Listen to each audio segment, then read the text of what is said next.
الحمد لله نحمده ونستعينه ونستغفره ونؤمن به ونتوكل عليه ونعوذ بالله من شرور أنفسنا ومن سيئات أعمالنا من يهده الله فلا مضل له ومن يضلله فلا هادي له وأشهد أن لا إله إلا الله وأشهد أن محمدا عبده ورسوله أما بعد فإن خير الحديث كتاب الله وخير الهدي هدي محمد صلى الله عليه وسلم وشر الأمور محدثاتها وكل محدثة بدعة وكل بدعة ضلالة وكل ضلالة في النار. فأعوذ بالله من السميع العليم من الشيطان الرجيم. بسم الله الرحمن الرحيم. قاف والقرآن المجيد بل عجبوا أن جاءهم منذر منهم فقال الكافرون هذا شيء عجيب أئذا متنا وكنا ترابا ذلك رجل بعيد. قد علمنا ما تنقص الأرض منهم وعندنا كتاب حفيظ. بل كذبوا بالحق لما جاءهم فهم في أمر مريج. أفلم ينظروا إلى السماء فوقهم كيف بنيناها وزيناها وما لها من فروج والأرض مددناها وألقينا فيها رواسي وأنبتنا فيها من كل زوج بحيث تبصرة وذكرى لكل عبد منيب. ونزلنا من السماء ماء مباركا فأنبتنا به جنات وحب الحصيد والنخل باسقات لها طلع نضيد رزقا للعباد وأحيينا به بلدة ميتا وكذلك الخروج. كذبت قبلهم قوم نوح وأصحاب الرس وثمود وعاد وفرعون وإخوان لوط وأصحاب الأيكة وقوم تبع كل كذب الرسل فحق وعيد. أفعينا بالخلق الأول بل هم في لبس من خلق جديد. يا أيها الذين آمنوا اتقوا الله حق تقاته ولا تموتن إلا وأنتم مسلمون. يا أيها الناس اتقوا ربكم الذي خلقكم من نفس واحدة وخلق منها زوجها وبث منهما رجالا كثيرا ونساء واتقوا الله الذي تساءلون به والأرحام إن الله كان عليكم رقيبا. يا أيها الذين آمنوا اتقوا الله وقولوا قولا سديدا يصلح لكم أعمالكم ويغفر لكم ذنوبكم ومن يطع الله ورسوله فقد فاز فوزا عظيما. رب اشرح لي صدري ويسر لي أمري واحلل عقدة من لساني يفقهوا قولي.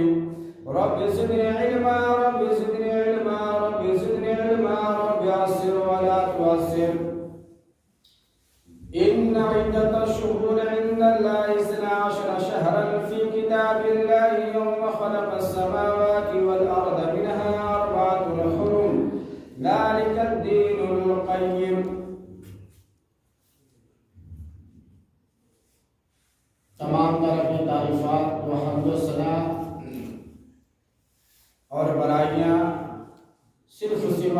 لا شریک کے لیے لائق و زیبا ہے، جس نے دنیا و ما فیہا کی تمام تر چیزوں کو پیدا کیا، اس وحدہ لا شریک کی جتنی بھی تعریف و توصیف و حمد و ثنا کی جائے کم ہے۔ اللہ تبارک و تعالیٰ نے ہم انسانوں کو جتنی نعمتیں دی ہیں ان میں سے صرف ایک نعمت کو اگر ہم شمار کرنا چاہیں، اللہ تبارک و تعالیٰ کی تعریف و توصیف کرنی چاہیں تو یقیناً ہم اس کو نہیں کر سکتے، جیسا کہ اللہ نے فرمایا کہ وَإِن تَعُدُّوا نِعْمَتَ اللَّهِ لَا تُحْصُوهَا، کہ اللہ کی نعمتوں کا ہم شمار نہیں کر سکتے ہیں، کاؤنٹنگ نہیں کر سکتے ہیں۔ اسی لیے اللہ تبارک و تعالیٰ نے ہم انسانوں کی رشد و ہدایت و کامیابی و کامرانی کے لیے اللہ تبارک و تعالیٰ نے اس دنیا فانی کے اندر بہت سارے انبیاء کرام کو مبعوث کیا۔ حضرت آدم علیہ السلام سے لے کر آخری نبی محمد اکرم صلی اللہ علیہ وسلم تک نبیوں کا سلسلہ جاری رہا۔ اللہ تبارک و تعالیٰ نے نبیوں کے سلسلہ، نبیوں کو بھیجنے کا مقصد صرف واحد مقصد یہ تھا کہ یہ انسان، جو یہ کمزور ناتواں انسان جو ہم نے بنایا اور پیدا کیا ہے، یہ انسان سیدھے راستے پر آ سکے اور سیدھے راستے سے غلط راستے پر، شیطانی راستے پر، طاغوتی راستے پر نہ جا سکے۔ اس لیے اللہ تبارک و تعالیٰ نے اس دنیا فانی کے اندر وقتاً فوقتاً نبیوں کا سلسلہ جاری رکھا۔ ان تمام انبیاء کرام کے اوپر درود و سلام ہو، خصوصی طور پر آخری نبی محمد اکرم صلی اللہ علیہ وسلم کے اوپر۔ اللہم صلی علی محمد وعلی آل محمد کما صلیت علی ابراہیم وعلی آل ابراہیم انک حمید مجید۔ اللہم بارک علی محمد وعلی آل محمد کما بارکت علی ابراہیم وعلی آل ابراہیم انک حمید مجید۔ محترم بزرگوں اور دوستوں اور عزیز بچوں، آج جس عنوان کو میں نے منتخب کیا ہے وہ اس مہینے سے تعلق رکھتی ہے، رجب المرجب کا مہینہ اور آج کے دور کے مسلمان، یعنی اس مہینے کے اندر جو خرافات و بدعات کیے جاتے ہیں ان تمام تر چیزوں کو انشاءاللہ ایک کے بعد دیگرے آپ کے سامنے پیش کی جائے گی کہ اس مہینے کے اندر جس طریقے سے زمانے جاہلیت کے اندر لوگ جس کارنامے کو انجام دیا کرتے تھے، اسی طریقے سے اس دور کے اندر بھی اس رجب المرجب کے مہینے کے اندر کچھ خرافات و بدعات کیے جاتے ہیں۔ ایک فرقہ تو ایسا ہے کہ اس مہینے کے اندر اپنے تمام اماموں اور بزرگان دین کو تاریخ پیدائش اسی مہینے سے جوڑ دیا ہے، اور اس کو یہ بات کہہ دی گئی کہ اس مہینے کے اندر، یعنی اس مہینے کی کتنی فضیلتیں ہیں، ان تمام تر چیزوں کو اپنی طرف سے من گھڑت باتوں کا بیان کرتے ہوئے اس بات کا اجاگر کرتے ہیں کہ اس مہینے کی اسی اندازے سے بہت زیادہ فضیلتیں ہیں۔ لیکن آپ قرآن و حدیث کا مطالعہ کریں گے،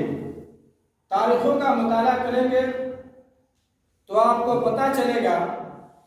کہ خصوصی طور پر اس مہینے کی کوئی بھی اہمیت اور فضیلت نہیں ہے۔ جو بقیہ مہینوں کی فضیلت اور اہمیت ہے، اور جس طریقے سے بقیہ مہینوں کے اندر اللہ کی عبادتیں کی جاتی ہے، اسی طریقے سے اس مہینے کے اندر بھی اس کام کو انجام دینے کا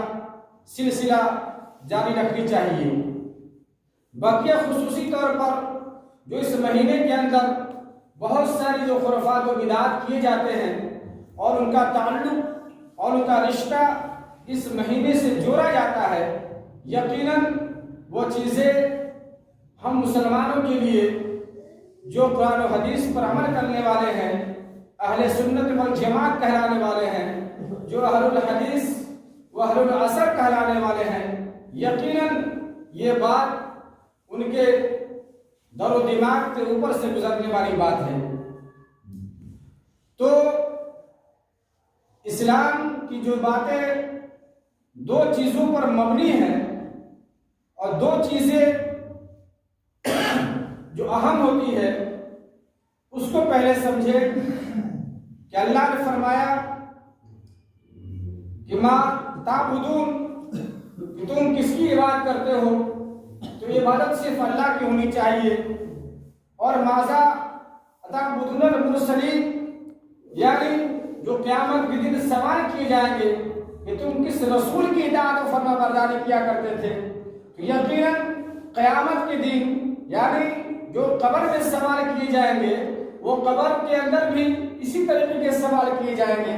لیکن قیامت کے دن یہ سوال کیا جائے گا کہ تم کس کی عبادت کرتے تھے اور کس رسول کی اطاعت و فرما برداری کیا کرتے تھے۔ تو اللہ نے قرآن مجید کے اندر یہ صاف طریقے سے فرما دیا کہ ما تعبدون اور ما تعبدون المرسلین، کہ تم کس اللہ کی عبادت کیا کرتے تھے، کتنی اللہوں کی، کتنی خدا کی عبادت کیا کرتے تھے، ایک اللہ کی عبادت کرتے تھے یا ان کے علاوہ جو معبودان باطلہ، جس طریقے سے زمانے جاہلیت کے اندر لوگ معبودان باطلہ کی عبادت اور پوجا کیا کرتے تھے، کیا تم اس کی عبادت کرتے تھے ایک اللہ کو چھوڑ کر، یا ایک اللہ کی عبادت کیا کرتے تھے؟ یہ قیامت کے دن سوال ہوگا۔ اور اس کے بعد ماذا تعبدون المرسلین، کہ کس رسول کی اطاعت و فرما برداری کیا کرتے تھے، اس کے بارے میں سوال کیا جائے گا۔ تو اس رجب کے تعلق سے دو ہی چیزیں انسان کی زندگی کو سنوارنے اور بنانے کے لیے اور سدھارنے کے لیے، دو ہی چیزیں اسلام کے اندر ہے کہ تم کس کی عبادت کرتے تھے اور کس رسول کی اطاعت و فرما برداری کیا کرتے تھے۔ تو اللہ کے رسول صلی اللہ علیہ وسلم جو آخری نبی محمد اکرم صلی اللہ علیہ وسلم ہیں، ان کو ماننے کا طریقہ اور سسٹم یہ ہونی چاہیے کہ جو کام اللہ کے رسول اللہ صلی اللہ علیہ وسلم نے کیا ہے اس کو کرنا بھی سنت، اور جو کام نہیں کیا اور جس کو چھوڑنے کا حکم دے دیا اس کو چھوڑنا بھی سنت، یعنی اس کام کو چھوڑنا بھی سنت ہے، گرچہ وہ کام کتنا ہی اہم چیز ہو، کتنا ہی بہترین چیز کیوں نہ ہو، لیکن جس چیز سے اللہ کے رسول صلی اللہ علیہ وسلم نے منع کر دیا، روک دیا کہ اس کام کو نہیں کرنا ہے، اس کو چھوڑنا بھی سنت ہوتا ہے، اور جس کام کو کیا اللہ کے رسول صلی اللہ علیہ وسلم نے اس کو کرنا بھی سنت ہوتا ہے۔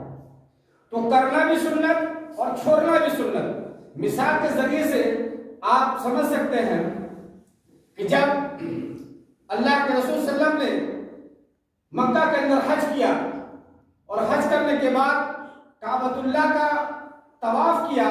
اور طواف کرنے کے بعد اس کے اندر کعبہ کے 4 کونے ہوتے ہیں، اس میں ایک رکن یمانی ہے اور ایک کونا ہے جس میں حجر اسود کو نصب کیا گیا ہے۔ اس کونے کو آپ صلی اللہ علیہ وسلم نے ہاتھ لگایا اور بوسہ دیا، یعنی چوما، اور بقیہ کونا کو اس کام کو انجام نہیں دیا۔ اگر کوئی آدمی یہ بات کہے کہ ہم یہ کعبہ ہے، یہ بیت اللہ ہے، یہ بہت ہی معتبر جگہ ہے، بہت ہی بہترین جگہ ہے، یہ چاروں کونوں کو ہم اگر چوم لے، چاروں کونا کو پکڑ لے، کونا یعنی کعبہ کا کوئی بھی کونا چھوڑنے کے لائق نہیں ہے، تو وہی چیز یہ بدعت کہا جاتی ہے کہ چونکہ جس کام کو اللہ کے رسول صلی اللہ علیہ وسلم نے کرنے کو کہا ہے، جس کونے کو چومنے کو کہا ہے، جس کام کو، جس حجر اسود کو چومنے کو اور بوسہ دینے کو کہا ہے، اسی کام کو کرنا ہے۔ اور گرچہ یہ کعبہ بیت اللہ بہت ہی معتبر چیز ہے، لیکن بقیہ کونے کو چھوڑنے کا حکم کیا گیا، تو بقیہ چیزوں کو چھوڑنا سنت، اور جس کام کو کرنے کا، جس کونا کو، جس حجر اسود کو چومنے کا حکم دیا گیا اس کو چومنا سنت، اور جس کو نہیں کیا گیا اس کو چھوڑنا سنت قرار دے دیا گیا۔ تو اس رجب المرجب کے مہینے کے اندر ہم مسلمانوں کے کیا کردار ہوتے ہیں، کون سے کام کو انجام دیتے ہیں؟ جو سب سے پہلی بدعت اس مہینے کے اندر اور خصوصی طور پر یہ رجب کہ مہینے کی آج پہلی جمعہ ہے، اس مہینے کی یہ پہلی تاریخ یعنی پہلی جمعہ، 3 تاریخ یعنی پہلی جمعہ ہے، اس جمعہ کے دن مغرب کے بعد ایک نئے بدعت کا انجام دیا جاتا ہے اس مہینے کے اندر، جو خصوصی طور پر اس کام کو انجام دیتے ہیں، اس کا نام صلاۃ الرغائب یعنی نماز ادا کی جاتی ہے، یعنی مغرب کے بعد نماز کے بعد 12 رکعتیں نماز ادا کی جاتی ہے، اور اس نماز کے اندر سورہ لیلۃ القدر، سورہ اخلاص، ان تمام سورتوں کو پڑھتے ہیں، اور اس کے بعد سلام پھیرنے کے بعد 12 رکعت 6 سلاموں سے پڑھتے ہیں، اور پڑھنے کے بعد اس کو اللہ کے رسول صلی اللہ علیہ وسلم پر 70 مرتبہ درود و سلام پڑھتے ہیں۔ یہ اس مہینے کی اہمیت اور فضیلت کو بتانے کے لیے کہ اس مہینے کے اندر کرنے سے انسان کے تمام گناہ ختم ہو جاتے ہیں، جس طریقے سے غیر دھرموں کے اندر، غیر مسلموں کے اندر جس طریقے سے ایک رسم کیے جاتے ہیں کہ زندگی بھر آدمی گناہ کرتا ہے اور تمام گناہ سے پورے جسم کو لت پت کر لیتا ہے، اور آدمی گنگا اسنان کر لے تو اس کے پورے گناہ دھل جاتے ہیں، ختم ہو جاتے ہیں، اسی طریقے سے ان آدمیوں کا بھی زمانے جاہلیت کے طریقے سے ان کا ایک اپنا سوچ ہوتا ہے، اس طریقے سے کرنے سے آدمی کے تمام گناہ ختم ہو جاتے ہیں۔ اللہ کے رسول صلی اللہ علیہ وسلم کو 70 مرتبہ درود و سلام پڑھنے سے اور 12 رکعت نمازیں پڑھنے سے، اس طریقے سے اس کام کو کرنے سے آدمی کے تمام گناہ ختم ہو جاتے ہیں۔ تو یقین جان لیجیے کہ آپ کی جو عقیدہ ہے یہ عقیدہ باطل ہے، اس کا اسلام کے اندر کوئی تعلق نہیں ہے۔ جو باتیں جس کے اندر کہی گئی ہے، جو روایتیں بیان کی گئی ہے، وہ روایتوں کے بارے میں علامہ ابن باری کے تمام محدثین کرام نے کہا کہ یہ حدیثیں من گھڑت ہے، اپنے طرف سے بیان کی گئی ہے، اس کا کوئی اسلام سے لینا دینا نہیں ہے۔ اگر ایسا ہوتا تو یقین جان لیجیے کہ اللہ کے رسول صلی اللہ علیہ وسلم کے زندگی میں کتنی راتیں اور کتنی مہینے یہ آئے، لیکن آپ نے ایسے کام کو انجام نہیں دیا۔ یقیناً ایسا جو لوگ کرتے ہیں وہ اسلام کے اندر نئی چیز کو ایجاد کرنا اور یہ بدعت کام کو انجام دیتے ہیں۔ تو یہ سب سے پہلا کام صلاۃ الرغائب کے نام سے کیا جاتا ہے، اور اس کے بعد اس مہینے کے اندر دوسرا کام جو بدعت کے نام سے کیے جاتے ہیں، جو مسلمانوں کے اندر رائج ہے، ایک رسم کے طریقے سے کیا جاتا ہے کہ اس مہینے کے 27 تاریخ کو یعنی شب میراث کے بارے میں، ایک خوشی منانے کے بارے میں اس کام کو انجام دیا جاتا ہے۔ یقیناً اسلام کے اندر اسلام مکمل ہو چکا ہے، جس طریقے سے ایک مرتبہ عمر فاروق رضی اللہ تعالیٰ عنہ کے زمانے میں یعنی ایک آدمی آ کر یہ کہتا ہے کہ یہودی آ کر یہ کہتا ہے، سوال کرتا ہے کہ آپ کے اسلام کے اندر، آپ کے قرآن کے اندر ایک ایسی آیت کریمہ ہے، اگر ہم لوگ کو یہ بات مل جاتی، اگر ہم لوگ کے قرآن کتاب میں اگر یہ باتیں ہوتی تو یقیناً اس دن کو ہم لوگ عید کا دن بنا لیتے، خوشیوں کا دن بنا لیتے۔ یعنی وہ کون سی آیت ہے؟ عمر فاروق نے کہا کہ وہ کون سی آیت ہے؟ عمر فاروق رضی اللہ عنہ نے بیان کیا تو وہ فرماتا ہے یہودی کہ وہ قرآن مجید کی وہ آیت ہے، الیوم اکملت لکم دینکم واتممت علیکم نعمتی ورضیت لکم الاسلام دینا، کہ وہ آیت کریمہ ہے۔ اگر وہ آیت کریمہ ہم لوگ کو مل جاتا تو یقیناً وہ آیت کریمہ کے اترنے کے دن کو ہم لوگ خوشی کا دن، عید کا دن منا لیتے، اور اس دن کو ہم لوگ عید کا دن منا کر خوشیاں مناتے اور ایک تہوار کی طریقے سے مناتے۔ تو یقین جان لیجیے حضرت عمر فاروق رضی اللہ تعالیٰ عنہ کا جواب کیا تھا؟ جواب یہ دیتے ہیں کہ آپ کو معلوم ہے، اس یہودی کو جواب دے رہے ہیں کہ آپ کو معلوم ہے کہ یہ آیت کریمہ کب نازل ہوئی اور کس وقت نازل ہوئی؟ یہ آیت کریمہ ایسے وقت میں نازل ہوئی ہے کہ یقیناً وہ دن ہی خوشی کا دن ہے، وہ جب غفیر کا دن ہے، وہ لوگ جمع تھے۔ یہ عرفات، یہ 9 ذی الحجہ کے دن، 9 ذی الحجہ کے تاریخ کو یہ آیت کریمہ نازل ہوتی ہے۔ یہ عرفات کا دن ہوتا ہے، وہ تمام صحابہ کرام، وہ تمام حجاجی کرام اس دن جمع ہوتے ہیں، اور 9 عرفات کے دن جو شیطانوں کے آہ و ملال کرنے کا دن ہوتا ہے، افسوس کرنے کا دن ہوتا ہے، اسی 9 تاریخ کے 9 ذی الحجہ کے تاریخ کو یہ اللہ تبارک و تعالیٰ نے اس آیت کریمہ کو نازل کیا، الیوم اکملت لکم دینکم واتممت علیکم نعمتی ورضیت لکم الاسلام دینا۔ یعنی اللہ تبارک و تعالیٰ نے اس آیت کریمہ کو پہلے ہی خوشی کے دن نازل کر چکا ہے۔ یہودی جب یہ سوال سنا کہا کہ ہاں یقیناً اللہ تبارک و تعالیٰ نے یہ عید کے دن ہی نازل کر چکا ہے، یہ خود ایک الگ سے تہوار بنانے کی ضرورت نہیں ہے، جو کہ 9 ذی الحجہ کا جو دن ہوتا ہے وہ عرفات کا دن ہوتا ہے، وہ تمام حجاج کرام عرفات میں جمع ہوتے ہیں اور ایک اللہ کی تعریف کرتے ہوئے نظر آتے ہیں۔ اس دن کا جو معاملہ ہوتا ہے 9 ذی الحجہ کے دن، وہ ہم ہندوستان کے اندر 9 ذی الحجہ کے تاریخ کو ہم روزہ رکھے ہوتے ہیں اور 10 ذی الحجہ کے تاریخ کو ہم قربانی پیش کرتے ہیں اللہ کے دربار میں۔ وہ پہلے سے ہی ہمارے لیے خوشی کا دن ہوتا ہے اور ہمارے آنے والے اگلے دن عید کا دن ہوتا ہے، جو ہم قربانی عید الاضحیٰ کے دن سے جانتے ہیں، وہ قربانی پیش کرتے ہیں۔ یعنی اصل اس کے کہنے کا مقصد یہ تھا کہ یہ آیت کریمہ لازم اس کے لیے الگ سے کوئی دن بنا دیا جائے، تو اللہ تبارک و تعالیٰ نے اس آیت کریمہ کے لیے پہلے ہی خوشی کا دن مقرر کر چکا تھا۔ جو عرفات کے دن شیطان آہوم نہ کر رہا ہوتا ہے، افسوس کر رہا ہوتا ہے کہ اتنے لوگوں کو ہمارے بہکانے اور بھٹکانے کے باوجود بھی آج عرفات کے اندر لوگ جمع ہیں اور جمع ہونے کے بعد ایک اللہ کی تعریف کر رہے ہیں اور ایک اللہ کی خوشنودی حاصل کرنے کے لیے یہ تمام لوگ عرفات کے اندر جمع ہیں۔ تو یقین جان لیجئے یہ رجب المرجب کے مہینے میں جتنی ساری خرافات و بدعات کیے جاتے ہیں، یقیناً اس کا اسلام سے کوئی تعلق نہیں ہے۔ اس لیے اسلام یہ تمام چیزوں سے بیزار ہے۔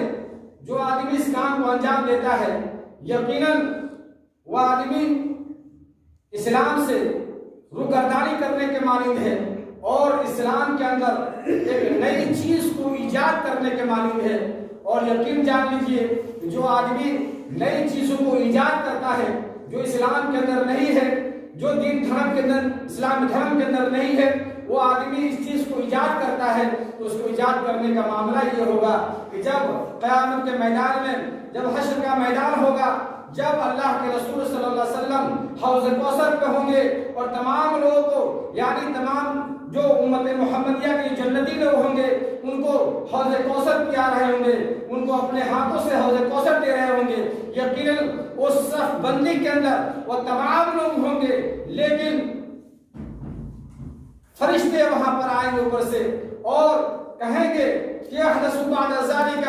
اللہ کے رسول صلی اللہ علیہ وسلم آپ کو نہیں معلوم یہ جو لائن میں تمام لوگ کھڑے ہیں، ان میں سے بہت سارے ایسے لوگ ہیں جو آپ کے آنے کے بعد، آپ کی گزر جانے کے بعد، ان لوگوں نے آپ کے دین کے اندر، آپ کے اسلام کے اندر یقیناً آئی نئی چیزوں کو ایجاد کر رکھا تھا اور ایجاد کر دیا تھا، اس لیے آپ ان کو صفوں سے ہٹا دیں گے۔ وہ کہیں گے سحقن کے لفظ استعمال ہوں گے کہ یہاں سے ان کو دور کرو، ہٹاؤ ان کو یہاں سے، اور ہٹانے کے بعد ان کو وہاں سے ہٹا دیا جائے گا۔ گرچہ وہ آدمی دنیا کے اندر نمازیں بھی پڑھ رہا ہوگا، زکاتیں بھی دے رہا ہوگا، حج بھی کر رہا ہوگا، تمام اسلام کے کاموں کو کر رہا ہوگا، لیکن دین کے اندر، اسلام کے اندر نئی باتوں کا ایجاد کر دینا اور اس کو اسلام دھرم سمجھ لینا اور کہنا کہ یہ اسلام کے اندر ہے، اس کو اللہ کے رسول صلی اللہ علیہ وسلم کی طرف حوالے کر دینا اور کہنا کہ یہ اللہ کے رسول صلی اللہ علیہ وسلم کی طرف سے کیا ہوا ہے، اس لیے اس عمل کو مردود مانا گیا ہے، شیطانی عمل مانا گیا ہے۔ ایسا کرنے والا آدمی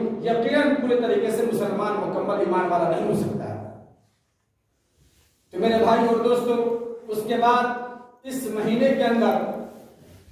اور بہت سارے بدعات و خرافات کیے جاتے ہیں، اور ایک یہ ہے کہ آخری دنوں میں یعنی اس مہینے کے اندر کنڈے کا بھی اہتمام کیا جاتا ہے اور اپنے اپنی مرادیں لے کر اجمیر شریف لوگ جاتے ہیں اور وہاں اس مہینے کے اندر خصوصی طور پر لوگ وہاں جانے کے بعد اس کا اہتمام کرتے ہیں اور کہتے ہیں کہ جو مرادیں وہاں اس سے مانگی جائے گی، یقیناً یہ معذرت عبدون کا یہ انکار کرنے والے ہیں، یہ لا الہ الا اللہ کا انکار کرنے والے ہیں، اسی لا الہ الا اللہ کو لے کر تمام انبیاء کرام اس دنیا کے اندر مبعوث ہوئے۔ اللہ تبارک و تعالیٰ نے انبیاء کرام کو بھیجنے کا مقصد ہی صرف یہ تھا کہ لوگ لا الہ الا اللہ کا معنی اور مطلب سمجھ جائے۔ لا الہ الا اللہ کا معنی اور مطلب یہی ہے کہ صرف اللہ کی عبادت کی جائے گی اور صرف اللہ سے مرادیں مانگی جائے گی، صرف اللہ کے حوالے سے سارے کام کو انجام دیا جائے گا، یا آپ دعا کے ذریعے ہو، یا عبادت کے ذریعے ہو، یا ریاضت کا ذریعہ ہو، کسی بھی چیز کا ذریعہ ہوگا یقیناً صرف اللہ کے ذریعے سے مانگا جائے گا، اور کسی کے حوالے سے، کسی کے صدقے طفیل کے ذریعے سے، کسی کے یہاں تک کہ ہم انبیاء کرام کے ذریعے سے بھی صدقے طفیل بھی یہ کام نہیں کر سکتے ہیں، صرف خالص اللہ سے مانگ سکتے ہیں، تب جا کر ما تعبدون ماذا تعبدون کا معاملہ ہوگا اور لا الہ الا اللہ کا معاملہ ہوگا، نہیں تو یقیناً اللہ کے علاوہ کا معاملہ ہوگا، وہی چیزیں شرک کہلاتی ہے، اور شرک کرنے والا آدمی کبھی بھی جنت میں داخل نہیں ہو سکتا ہے۔ اس لیے اللہ نے صاف اعلان کر دیا کہ ان اللہ لا یغفر ان یشرک بہ ویغفر ما دون ذلک لمن یشاء کا معاملہ ہوگا، اس لیے شرک کرنے کا معاملہ ہو جائے گا۔ اس لیے اس مہینے کے اندر